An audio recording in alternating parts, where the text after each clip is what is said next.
L'Ufficio Scolastico Regionale del Veneto ha avviato accertamenti nel liceo Carlo Montanari di Verona, dove un'allieva di 15 anni sarebbe stata indotta dalla professoressa di tedesco a bendarsi con una sciarpa mentre era collegata a distanza in DAD per evitare che potesse copiare durante un'interrogazione. Questa è l'immagine raccolta dagli screenshot dei compagni di classe. La notizia era stata denunciata dalla rete degli studenti medi nemmeno una settimana fa. Sappiamo che si stanno svolgendo degli accertamenti, ma noi non abbiamo dubbi sulla veridicità di questa storia.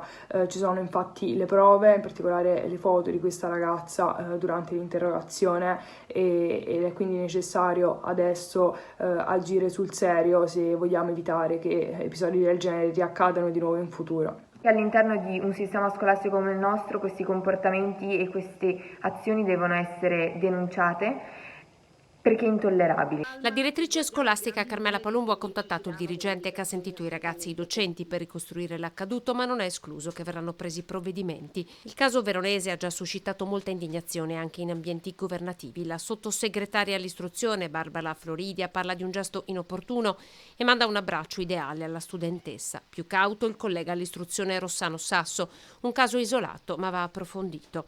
Per il segretario nazionale di Sinistra Italiana Nicola Frattoianni si è trattato di un fatto grave, un fatto che attende di essere verificato certo, ma che fa emergere luci e ombre della DAD, che rende il rapporto tra insegnante e alunno ancora più difficile, soprattutto nella fase dell'interrogazione.